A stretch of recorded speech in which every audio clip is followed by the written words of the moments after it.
ഗൗതം, നമ്മൾ കണ്ടില്ലേ, ഞാൻ ഏറ്റവും പ്രധാനമായി പറയുന്നത് ആ വീഡിയോയിൽ തന്നെ ആ ഒരു തോമസ് എന്ന് പറയുന്ന കൊലവിളി നടത്തുന്ന ഒരു പാസ്റ്റർ അയാൾ പറയുന്നൊരു കാര്യം ശ്രദ്ധിച്ചോ. മുഖ്യമന്ത്രിയുടെ ഓഫീസിൽ നിന്ന് ഞാൻ വിളിപ്പിച്ചു ആരെ? പത്തനംതിട്ട SH. അപ്പൊ ഇവരുടെ ബന്ധം എത്രമാത്രം ഉന്നതമാണ് എന്നുള്ളത് നമ്മൾ മനസ്സിലാക്കണം. മുഖ്യമന്ത്രിയുടെ ഓഫീസിൽ ഇരുന്നു കൊണ്ട്, പണ്ടൊക്കെ സിനിമകളിൽ നമ്മൾ സോമനും ഒക്കെ പറയുന്നത് കേട്ടിട്ടുണ്ട്, ഞാൻ മുഖ്യമന്ത്രിയുടെ ഓഫീസിൽ നിന്ന് ഒരു ഫോൺ കറക്കുന്ന, അത് യാഥാർത്ഥ്യമാകുന്ന ഇവിടെയാണ്. മുഖ്യമന്ത്രിയുടെ ഓഫീസിൽ നിന്ന് ഒരു ഫോൺ കറക്കി SH വിളിക്കുകയാണ്. ഈ പറയുന്ന തട്ടിപ്പ് പാസ്റ്ററുകൾക്ക് വേണ്ടി മുഖ്യമന്ത്രിയുടെ ഓഫീസ് ഇടപെടുകയാണ്. അത് ഇടതനും വലതനമെന്നും ഇല്ല, വ്യത്യാസമില്ല എന്ന് ഞാൻ പറയുന്നു. ഇതുകൂടാതെ അപ്പോ ഇയാള് പറഞ്ഞ എന്താ, ഞങ്ങൾ കത്തിയെടുത്ത് വെട്ടിയിട്ടുണ്ട്, ഞങ്ങൾക്കെല്ലാം അറിയാം. അപ്പോൾ ഇതൊരു കൊലവിളി പ്രസംഗമാണ്. മറ്റേതെങ്കിലും ഒരു വ്യക്തിയാണ്, അല്ലെങ്കിൽ ഒരു രാഷ്ട്രീയ നേതാവാണ്, അല്ലെങ്കിൽ മറ്റേതെങ്കിലും ഒരു സമുദായത്തിന്റെ ആളാണ് ഇത്തരം ഒരു പ്രസ്താവന നടത്തിയെങ്കിൽ ഇപ്പോൾ ജയിലഴിക്കുള്ളിലായേനെ. ഇവിടെ ആ പാസ്റ്റർ ഒന്നും ചെയ്തിട്ടില്ല. അതിനുശേഷം വരുന്ന മറ്റൊരുത്തൻ ഷാജു പാലിയോട് ഇതേ ഭീഷണി ആവർത്തിക്കുകയാണ്. അപ്പോ ഈ പറയുന്ന ഈ വാർത്തയിൽ തന്നെയുണ്ട് ആരോടൊപ്പമാണ് ഇവർ കെട്ടിപ്പിടിച്ചു നിൽക്കുന്നത്. കേരളത്തിന്റെ ഇപ്പോഴത്തെ മുഖ്യമന്ത്രി, കഴിഞ്ഞ മന്ത്രിസഭയിൽ ഒരു പ്രധാനപ്പെട്ട മന്ത്രി, ഇപ്പോൾ ജയിച്ചു കയറിയ ഒരു MLA, എത്രയോ MLA-മാരുടെ ഒപ്പം. അപ്പോ ഇവരെയൊക്കെ സംരക്ഷിക്കുന്നത് ഭരണകൂടത്തിലെ ഉന്നതരെന്ന് ഉറപ്പിച്ചു പറയാം. ഇവന്മാർക്ക് ഇത്തരത്തിൽ അഴിഞ്ഞാടാൻ, കേരളത്തിലെ ചെറിയ പെൺകുട്ടികളെ പിച്ചു ചീന്താൻ, ഈ ബാലവേല ചെയ്യിപ്പിക്കാൻ, അമ്മമാരെ പെങ്ങന്മാരെ ദേഹോപദ്രവം ഏൽപ്പിക്കാൻ, ജോലി വാഗ്ദാനം ചെയ്ത് പീഡിപ്പിക്കാൻ, അതിനുശേഷം നെഞ്ചും വിരിച്ച് ഹല്ലേലൂയ പറഞ്ഞ് ഇവിടെ നടക്കാൻ അവസരം ഒരുക്കി കൊടുക്കുന്നത് ഈ ഭരണകൂടം തന്നെയാണ് എന്നുള്ളതിൽ യാതൊരു സംശയമില്ല.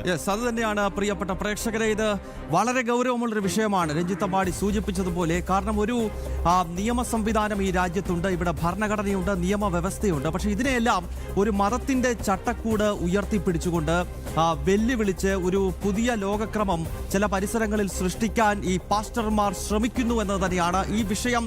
ജനം TV വളരെ വിശാലമായി തന്നെ ചർച്ച ചെയ്യുകയാണ്. ആദ്യം ഈ വിഷയം ഏറ്റവും സ്വധൈര്യം റിപ്പോർട്ട് ചെയ്ത ഗോകുലിലേക്കാണ്. കേരളത്തിലെ ഒരു പരിശ്രമത്തിനെ നമ്മൾ അംഗീകരിച്ച് അഭിനന്ദിച്ചേ മതിയാവും. എത്രയോ ദിവസങ്ങളായി. കാരണം പ്രേക്ഷകർ അറിയേണ്ടത്, ഇപ്പോൾ ഏറ്റവും ഒടുവിൽ ഈ വിഷയത്തിൽ ഞങ്ങൾക്ക് നൽകാനുള്ള ഒരു അപ്ഡേഷൻ, ഓമല്ലൂരിലെ ആക്ഷൻ കൗൺസിലിന്റെ പ്രതിനിധികൾ പോലും ഈ വിഷയത്തിൽ പരസ്യമായി പ്രതികരിക്കാൻ തയ്യാറാകുന്നില്ല എന്നതാണ്. കാരണം ഈ പാസ്റ്ററെ ഭയന്നിട്ട്. അപ്പോൾ അത്രത്തോളം സ്വാധീനം ചെലുത്തുന്ന ഈ പാസ്റ്റർക്കെതിരെ തുടർച്ചയായ വാർത്തകൾ നൽകി ഇത് കേരളത്തിന്റെ പൊതുസമൂഹത്തിന്റെ മുന്നിൽ ഒരു ചിത്രമായി ഈ ഉടായ്പ പാസ്റ്ററെ വരച്ചു കാട്ടിയ ഗോകുൽ രമേശ് തന്നെ ആദ്യഘട്ടത്തിൽ ഈ ലൈവത്തോന്റെ ഭാഗമാകുകയാണ്. ഗോകുൽ ഞാൻ മനസ്സിലാക്കുന്നത്, ഗോകുൽ ഇപ്പോഴുള്ളത് പുലിപ്പാറ മലയിലാണ്. അതായത് ശിവപ്രഭാകര സിദ്ധയോഗിയുടെ ഒരു സമാധി സ്ഥലമാണ് പുലിപ്പാറമല. ആ പുലിപ്പാറ മലയിൽ കയറി അതിക്രമം കാണിക്കാനല്ലേ ഈ പാസ്റ്റർ ശ്രമിച്ചത് ഗോകുൽ?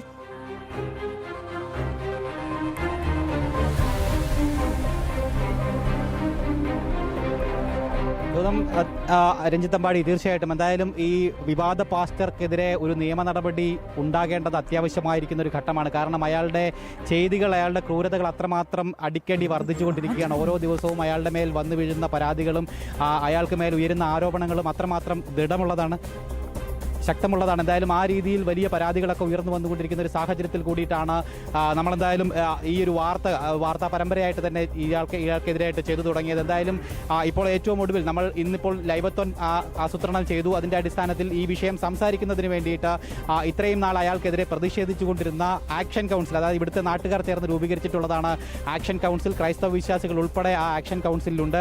അവരൊക്കെ കഴിഞ്ഞ ദിവസങ്ങളിൽ ഇയാൾക്കെതിരെയൊക്കെ പരാതി നൽകിയിരുന്നതാണ്. ഇയാളുടെ ആ സ്നേഹത്തണൽ സ്ഥാപനത്തിനെതിരെയും ഒപ്പം ഇയാളുടെ ഭൂമി കയ്യേറ്റത്തിനെതിരെയും ഒക്കെ വ്യാപകമായിട്ട് പരാതി നൽകിയിരുന്നതാണ്. പക്ഷേ ഇപ്പോൾ അവരെയൊക്കെ ബന്ധപ്പെടുമ്പോൾ അവർക്ക് ഇയാൾക്കെതിരെ പറയുവാനായിട്ട്, പരസ്യമായിട്ട് സംസാരിക്കുവാനായിട്ട് ഭയമാണ് എന്നുള്ളൊരു കാര്യം അവരിൽ നിന്ന് തന്നെ പറയുകയാണ്.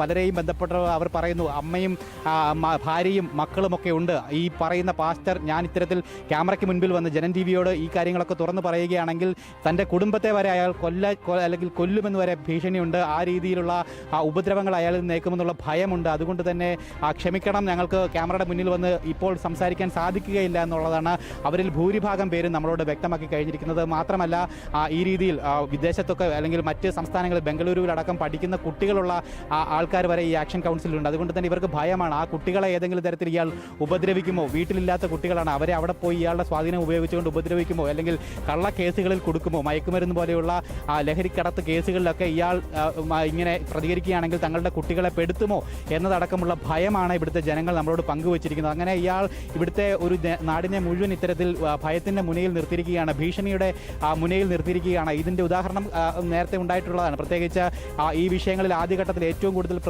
പ്രതിഷേധിച്ചത് ഓമല്ലൂർ ഗ്രാമപഞ്ചായത്തിൽ BJP പ്രവർത്തകരാണ്. ആ പ്രവർത്തകർക്ക് നേരെ, പ്രത്യേകിച്ച് ആതിര എന്ന് പറയുന്ന ഗ്രാമപഞ്ചായത്തിൻ്റെ പ്രസിഡന്റായിട്ടുള്ള നേതാവിന് നേരെ വരെ കള്ളക്കേസിൽ കുടുക്കി. അവർക്കെതിരെ 3 കേസുകളാണ് ഇപ്പോൾ പത്തനംതിട്ടയിൽ മാത്രം രജിസ്റ്റർ ചെയ്തിരിക്കുന്നത്. അങ്ങനെ ആ വ്യാജ കേസുകളിൽ പെടുത്തി വധഭീഷണി അടക്കം മുഴക്കിക്കൊണ്ടാണ് ഇയാൾ തനിക്ക് എതിരെ പ്രവർത്തിക്കുന്നവരെ, പ്രതിഷേധിക്കുന്നവരെ, സംസാരിക്കുന്നവരെയൊക്കെ ഇയാൾ ആ രീതിയിൽ നിലയ്ക്ക് നിർത്തുന്നത് എന്നുള്ളതാണ് ഏറെ ദൗർഭാഗ്യകരമായിട്ടുള്ള കാര്യം. എന്തായാലും ഇന്ന് ആക്ഷൻ കൗൺസിൽ അംഗങ്ങൾ ഇത്തരത്തിൽ ക്യാമറയ്ക്ക് മുന്നിൽ വന്ന് സംസാരിക്കുവാനായിട്ട് ഭയമുണ്ട് എന്ന് അറിയിച്ചിരിക്കുകയാണ്. എന്തായാലും ഗൗതം സൂചിപ്പിച്ചതുപോലെ തന്നെ നമ്മളിപ്പോൾ നിൽക്കുന്ന സ്ഥലത്തിന് മറ്റൊരു പ്രത്യേകത കൂടിയുണ്ട്. ശിവപ്രഭാകര സിദ്ധയോഗിയുടെ സമാധി മുൻപായാണ്, ആ ആശ്രമത്തിന് തൊട്ട് സമീപത്താണ് നമ്മൾ നിൽക്കുന്നത്. ഈ ഒരു സ്ഥലം നമ്മൾ തിരഞ്ഞെടുക്കാനായിട്ട് കാരണം നമ്മൾ കഴിഞ്ഞ ദിവസം നൽകിയിട്ടുള്ളൊരു വാർത്തയുണ്ട്. അതായത് ഈ ആശ്രമവും അതുമായി ബന്ധപ്പെട്ടിട്ടുള്ള പരിസര പ്രദേശങ്ങളും ഒക്കെ തന്നെ കാവും അതോടൊപ്പം തന്നെ വളരെ പ്രകൃതിയെ സംരക്ഷിച്ച് നിർത്തേണ്ട ഒരു മേഖല കൂടിയിട്ടാണ്. ആ മേഖലയിൽ വ്യാപകമായിട്ട് ഈ ഇലോഹിം ഗ്ലോബൽ വർഷിപ്പ് സെന്ററും ഒപ്പം ഈ പറയുന്ന വിവാദ പാസ്റ്റർ ബിനു വാഴമുട്ടവും ഇങ്ങോട്ടേക്ക് കടന്നുകയറ്റം ആരംഭിച്ചിട്ടുണ്ട്. അതായത് ഇവിടെ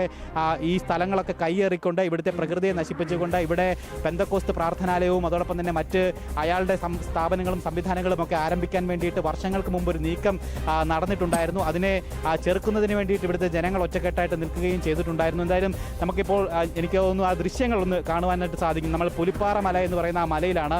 ആ മലയിൽ ഇത്തരത്തിൽ നമുക്ക് കാണാനായിട്ട് സാധിക്കും. പെയിന്റ് ഉപയോഗിച്ച് എഴുതി വെച്ചിരിക്കുകയാണ്, ഇലോഹിം എന്ന് എഴുതി വെച്ചിരിക്കുകയാണ്. ഈ മല ഉൾപ്പെടുന്ന ഈ പ്രദേശമെന്ന് പറയുന്നത് പുറമ്പോക്ക് ഭൂമിയാണ്, സർക്കാരിൻ്റെ ഭൂമിയാണ്. ഈ ശിവപ്രഭാകര സിദ്ധയോഗിയുടെ ആശ്രമത്തിന് തൊട്ട് ചേർന്നിട്ടുള്ള ഒരു ഭൂമിയാണ്. ആ ഭൂമിയിലെ ഒരു മലമുകളിലാണ് ഈ രീതിയിൽ ഇലോഹിം എന്ന് എഴുതിക്കൊണ്ട് ഇയാൾ ഈ കയ്യേറ്റത്തിനുള്ള ശ്രമം നടത്തിയിരിക്കുന്നത്. പല മലകളും ഈ രീതിയിൽ കുരിശുകൾ നാട്ടിയും ഒക്കെ തന്നെ സ്വന്തമാക്കാൻ വേണ്ടിയിട്ട് ശ്രമിച്ചിട്ടുള്ള പല ശക്തികളുടെയും വാർത്തകളും വിവരങ്ങളും ഒക്കെ മുമ്പും പുറത്തു വന്നിട്ടുള്ളതാണ്. അതിനെതിരെ ഉണ്ടായിട്ടുള്ള പ്രതിഷേധങ്ങളും ഈ നാട്ടിൽ നിരവധിയാണ്. എന്തായാലും ഇവിടെയും സമാനമായിട്ടുള്ളൊരു സാഹചര്യത്തിലേക്ക് കാര്യങ്ങൾ എത്തിച്ചേർന്നിരിക്കുന്നു. ഒരു മല ഒന്നാകെ കയ്യേറാനായിട്ട് ശ്രമിച്ചിരിക്കുകയാണ് ഈ ഇലോഹിം ഗ്ലോബൽ വർഷിപ്പ് സെന്റർ. അത് ബിനു പാസ്റ്ററുടെ ഉടമസ്ഥതയിലുള്ള അല്ലെങ്കിൽ അയാൾ നടത്തുന്ന പ്രാർത്ഥനാലയമാണ്, പെന്തക്കോസ്ത് പ്രാർത്ഥനാലയമാണ് ഇലോഹിം ഗ്ലോബൽ വർഷിപ്പ് സെന്റർ. അതിൻ്റെ പേരിലാണ് ഈ ഒരു വ്യാപകമായിട്ടുള്ള കയ്യേറ്റം ഇവിടെ നടന്നിരിക്കുന്നത്. ഈ കയ്യേറ്റം നടക്കാൻ തുടങ്ങിയിട്ട് ഇന്നോ ഇന്നലെ തുടങ്ങിയതല്ല, അത് 2012-13 കാലഘട്ടത്തിൽ മുതൽ ആരംഭിച്ചതാണ് എന്നുള്ളതാണ് നമുക്ക് ലഭിക്കുന്ന വിവരം. അന്ന് രൂപീകരിച്ചതാണ് ഇയാൾക്കെതിരെ ഒരു ആക്ഷൻ കൗൺസിൽ. പ്രധാനമായിട്ടും ഈ പ്രദേശം എന്ന് പറയുന്നത് ഓമല്ലൂർ, പത്തനംതിട്ട നഗരത്തോട് ചേർന്ന് നിൽക്കുന്ന ഒരു ഗ്രാമപ്രദേശം കൂടിയിട്ടാണ്. ആ പ്രദേശത്തിലാണ് ഈ രീതിയിൽ ഇയാൾ വ്യാപകമായിട്ടുള്ള കയ്യേറ്റത്തിന് ശ്രമം നടത്തിക്കൊണ്ടിരുന്നത്. മാത്രമല്ല ഇതൊരു മല ഉൾപ്പെടുന്ന ഒരു പ്രദേശമാണ്. ഇവിടെ മലയിടിക്കുകയും അതോടൊപ്പം തന്നെ മണ്ണ് മാറ്റുകയും ഇവിടുത്തെ കുളം നികത്തുകയും അടക്കമുള്ള പരിസ്ഥിതി നശീകരണ പ്രവർത്തനങ്ങളും ഇയാളുടെ ഭാഗത്തു നിന്നും ആരംഭിച്ചതോടു കൂടിയിട്ടാണ് ജനങ്ങളുടെ നേതൃത്വത്തിൽ ആക്ഷൻ കൗൺസിൽ രൂപീകരിക്കുകയും വ്യാപകമായിട്ട് പരാതികളും പ്രതിഷേധങ്ങളും ഒക്കെ ഉയരുകയും ചെയ്തത്. മറ്റൊരു ഉദ്ദേശം കൂടി ഇയാൾക്ക് ഈ രീതിയിൽ സ്ഥലം കയ്യേറുന്നതുമായി ബന്ധപ്പെട്ട് ഉണ്ടായിരുന്നു. അതായത് നമ്മൾ മുമ്പ് സൂചിപ്പിച്ച ഈ ശിവപ്രഭാകര സിദ്ധയോഗിയുടെ ആശ്രമവും അതിനോട് ചേർന്നിട്ടുള്ള ഒരു ദേവീക്ഷേത്രവുമുണ്ട്. അതിനോട് ചേർന്നൊരു കാവും അടക്കം ഇവിടെ ഈ തൊട്ട് പ്രദേശത്ത് തന്നെയുണ്ട്. 25 മീറ്ററിൽ താഴെ മാത്രം ദൂര വ്യത്യാസത്തിലാണ് ഈ കാവും ഈ ആശ്രമവും ഒക്കെ സ്ഥിതി ചെയ്യുന്നത്. അവിടേക്ക് കൂടി കടന്നു കയറാൻ വേണ്ടി ഇയാൾ ശ്രമിച്ചിരിക്കുന്നു എന്നുള്ളതിൻ്റെ തെളിവുകളും ഉദാഹരണങ്ങളും നമുക്ക് കാണുവാനായിട്ട് സാധിക്കുന്നു. അതായത് ഈ രീതിയിൽ ഹൈന്ദവ വിശ്വാസികൾ ഏറ്റവും പ്രാധാന്യത്തോടു കൂടി കാണുന്ന, പ്രത്യേകിച്ച് കേരളത്തിൽ നിന്ന് മാത്രമല്ല തമിഴ്നാട്ടിൽ നിന്നും മറ്റ് സംസ്ഥാനങ്ങളിൽ നിന്നും അടക്കം ഈ ഒരു സ്ഥലത്തിൻ്റെ പ്രാധാന്യം മനസ്സിലാക്കിക്കൊണ്ട് ഓരോ ദിവസവും ഇവിടേക്ക് നിരവധി ആളുകൾ പ്രാർത്ഥിക്കുന്നതിന് വേണ്ടിയിട്ടും ധ്യാനം ചെയ്യുന്നതിന് വേണ്ടിയിട്ടുമൊക്കെ എത്തിച്ചേരുന്നതാണ്.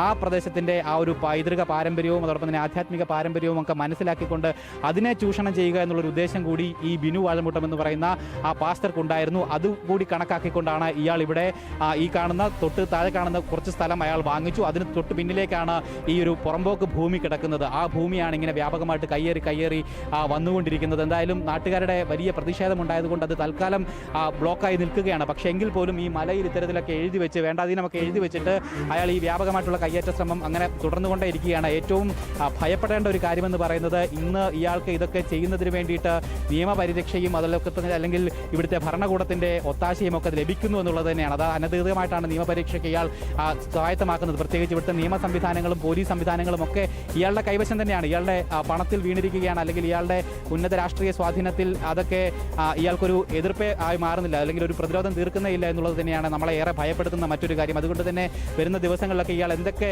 ചെയ്തികളായിരിക്കും ചെയ്തു കൂട്ടുക എന്നുള്ളതിൽ ഇവിടുത്തെ നാട്ടുകാർക്കടക്കം വലിയ ഭയമുണ്ട്. പ്രത്യേകിച്ച് നമ്മൾ തന്നെ മുമ്പ് മുതൽ റിപ്പോർട്ട് ചെയ്തുകൊണ്ടിരിക്കുന്ന കാര്യമാണ്. ഈ മുഖ്യമന്ത്രി വി ഡി സതീശൻ അടക്കമുള്ള സംസ്ഥാനത്തെ തന്നെ ഉന്നത രാഷ്ട്രീയ നേതൃത്വവുമായിട്ട് ഇയാൾക്കുള്ള അഭേദ്യമായിട്ടുള്ള ബന്ധമെന്ന് പറയുന്നത്. പല രാഷ്ട്രീയ നേതാക്കളും, അത് വി ഡി സതീശൻ ആയിക്കോട്ടെ, കോൺഗ്രസിൻ്റെ മുതിർന്ന നേതാക്കളും, ഒപ്പം CPM-ന്റെ പല നേതാക്കൾ പോലും ഇയാളുടെ തിണ്ണ നിരങ്ങുവാനായിട്ട് പലതവണ ഈ ഓമല്ലൂരിലേക്ക് വന്നിട്ടുണ്ട്. ഒപ്പം തെരഞ്ഞെടുപ്പ് സമയത്തടക്കം ഇയാളുടെ വലിയ പിന്തുണ ഇവർ തേടുകയും അനുഗ്രഹം തേടുകയും ഒക്കെ തന്നെ ചെയ്തിരിക്കുന്നതിൻ്റെ ദൃശ്യങ്ങളടക്കമുള്ള തെളിവുകൾ നേരത്തെ തന്നെ പുറത്തു വന്നിരുന്നതുമാണ്. എന്തായാലും ആ ഒരു ഉന്നത രാഷ്ട്രീയ സ്വാധീനം ഉപയോഗിച്ചുകൊണ്ട് തന്നെയാണ് ഇയാൾ ഈ രീതിയിൽ നിയമലംഘന പ്രവർത്തനങ്ങൾ നടപ്പാക്കിക്കൊണ്ടിരിക്കുന്നത് എന്നുള്ളതാണ്. ഗോകുൽ അവിടെ തുടരൂ. എന്തായാലും ഗോകുലും അവിടെ നിന്നും ഉള്ള ദൃശ്യങ്ങളും എല്ലാ കാര്യങ്ങളും വിളിച്ചു പറയുന്നുണ്ട്. പ്രിയപ്പെട്ട പ്രേക്ഷകർ, കൂടുതൽ വിവരങ്ങൾ നൽകേണ്ടതുണ്ട്. ഗോകുൽ പുലിപ്പാറ മലയിൽ തന്നെ തുടരുക.